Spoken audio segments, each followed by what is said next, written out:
My first question would concern consumers. How have you been in the industry for some time? You've seen how consumer expectations have been changing. Who are today's consumers of your business? Well, there are like two questions in your question. So first, today we are trying to address all the customers that we believe we can deliver something which is produced with our assets and we believe we are good at. Now, if we talk about how consumers are changing or how the market is changing, we clearly see that there is a generation gap that has always been there, but now this generation gap is clearly visible between people that we used to call millennials, or Y generation, or Z generation, which is beyond 1994, and people like ourselves that were born earlier. And there are really important differences between those people, not only age, of course, but the way they consume everything what is delivered to them is completely different. Just to give you the example, when we talk about millennials and plus Z generation, Z is even more than I will just quote now, millennials are spending 6 hours with their smartphone doing something, interacting with the smartphone every day. Average poll is watching TV 4 hours, 11 minutes. When we go back and see what baby boomers, so people that were born after the war, so they are less than 2 hours. And if we take a look how they consume things, you know, I used to quote my daughter, and she would be probably happy that I quote her again. She is 16, and she made a binge watching of Game of Thrones, all 8 seasons with her smartphone. And not because we don't have a TV at home. So the difference is really, really huge in the behavior. And because of this, I understand you're going to have to change the way you operate, and you're going to disrupt your business. Is that true? Yeah, that's an interesting point. You know, it's a kind of a paradox that, to some extent, telecom operators brought internet to societies, and somebody else built something on this layer that is delivering and even desired by many customers through the app in the digital way. But these are not operators, or there are very few operators that are paperless, you know, contracts-free, and you don't have to go and visit any shop. You basically do everything online. So, and we see it. We see it now that this is something that is coming, and if we don't do something about it, we will be basically delivering, you know, the pipe, the connectivity, which means that our remuneration will be just based on the simple services, while people, and we know it, we see it, are buying lots of services that are beyond telecommunication, but for which telecommunication is a must. Okay. So what does this mean? What does this mean for your business? How are you going to adapt to this? How are you going to change the way you operate?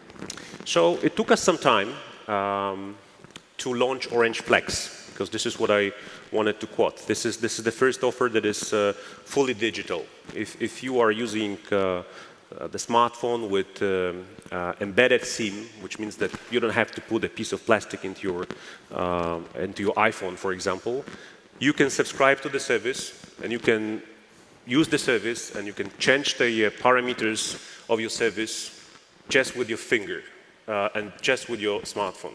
And in 2012, I think it was 2013, 2012, we started to make some experiments with no contracts, because we already have been observing people saying us, you know, I don't want to be committed to you for 2 years. Why should I be committed? I don't know what I'm going to do 2 years from now, or even a year from now. So we launched a brand that we called a B brand, which is called New Mobile. And this is the brand that is 600K customers now. In the postpaid model, I would say, they are not committed. I mean, they can quit anytime they want. They cannot subscribe digitally, but they can quit anytime they want. And what we observed, that if you have a simple service, if you have an honest sales speech, people are buying that, and they are not resigning. The offer must be good, of course, and they are not resigning. And the churn rate sometimes is even better than with postpaid services. Okay. So for us, it was a great discovery, but we said, okay, let's do something that those people are fully subscribing digitally, and they see whatever they do.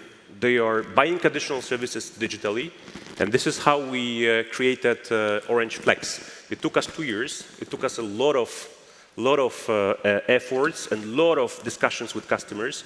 We took 4,000 customers in different focus rooms in different cities of Poland in order to see if there are some geographical differences.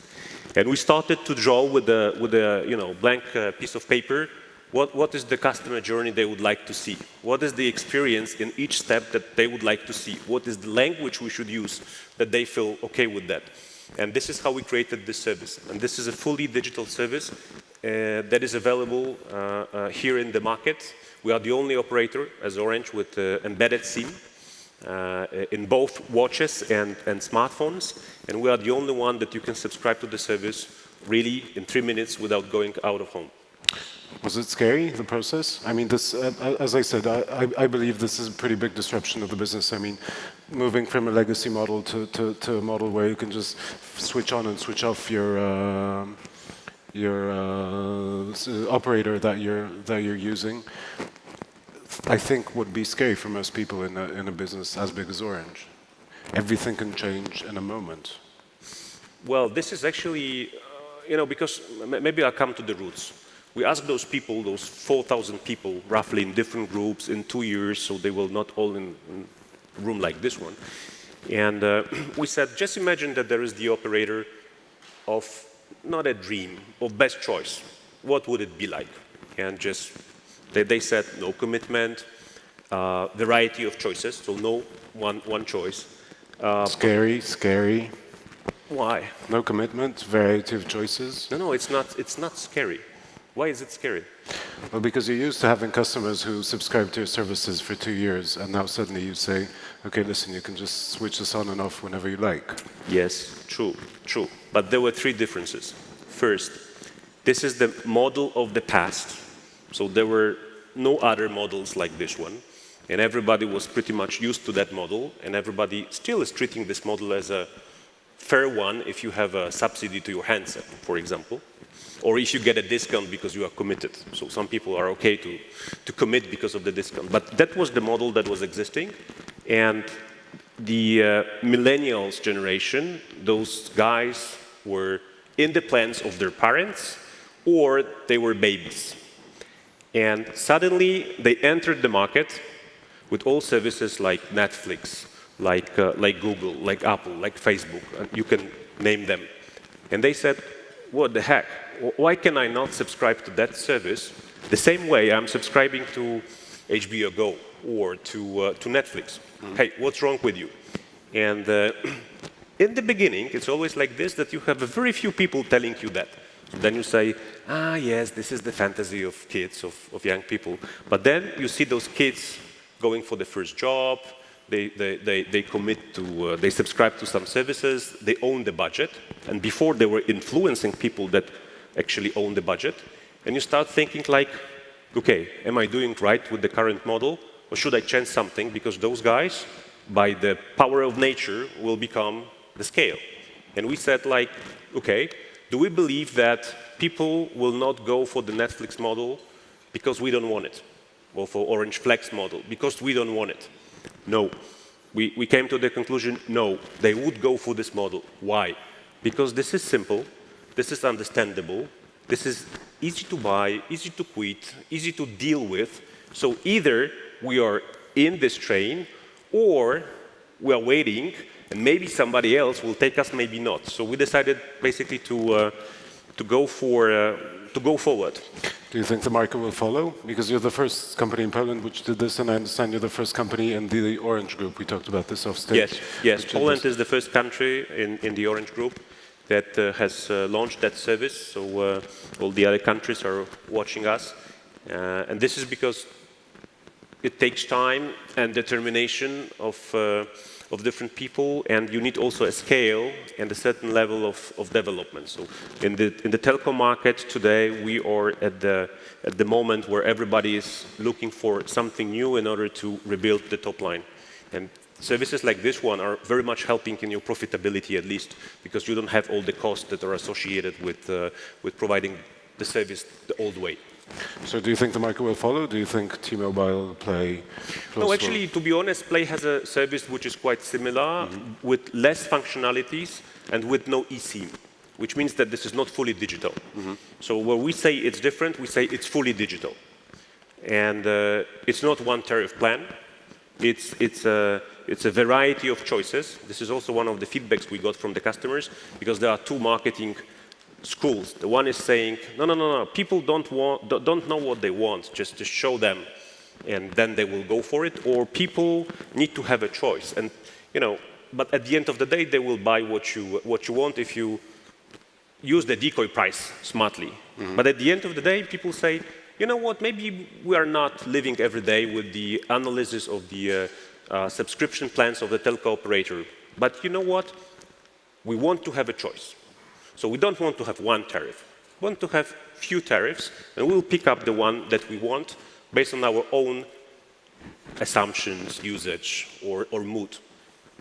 Okay, so looking into the future, how do you think the industry will change following this change? Because I have to say, I believe this is a disruption, and I believe it's interesting that a very big, a very traditional company decides to disrupt itself without waiting for somebody else to disrupt it. My question would be, how will this impact the industry as such? Do you think this will cause a bigger change, and how will this change also consumer behavior? I believe that this is where the industry will go. I'm 120% sure. Again, why not to use the service which is user-friendly, which is understandable, which is convenient? Why not? People, human beings more broadly, we are always trying to get the best return from the lowest investment. I'm not talking about scales, but the point is, if I can get what I want without too much effort, I can spend some time for other things. So this is where it will go first. Second, I believe that if there is already somebody doing that, you cannot basically, you can for some time sit and wait, but what if you were wrong with such a decision? And it will be a disruption. So I believe that this is something that others will follow. And last not least, the embedded SIM. This is something, that will be, especially we talk a lot about 5G, and 5G is not about putting the piece of plastic with a piece of metal plate on it into the machine. It's about the chip that is connectable. And we will have IoT things which are connectable. And we will have more and more smartphones that will be eSIM embedded. Can we, as Orange or as any other operator, can we stop Apple? Can we stop Samsung? Can we stop Huawei? Can we stop them from doing that stuff? No, we will not stop them. What can we do? We can try to take this innovation and use it the best for the satisfaction of the customer and the interest of the company. Okay, thank you. One last question, and we don't have much time, so I would ask for a very short answer. You've been on the market with Orange Flex for 2 weeks. Do you have any market readings? How many people have subscribed? How many people have changed operators? Do you know anything about the reaction to the offer? No, we don't share this data, but we are very much surprised. But are you happy? We are very much surprised about what is the digital world, because we are now advertising only in digital. We'll come to the legacy ATL a bit later. I'm amazed personally how many people, based on these digital campaigns, downloaded the app and how many things they do, and we know where they come from. So this is a brand new journey. You won't tell me how many people. You won't tell me how many people download? No. Okay. No. Well, thank you for that. Thank you. Thank you, guys. Appreciate your time. Thank you. Let's give them a hand.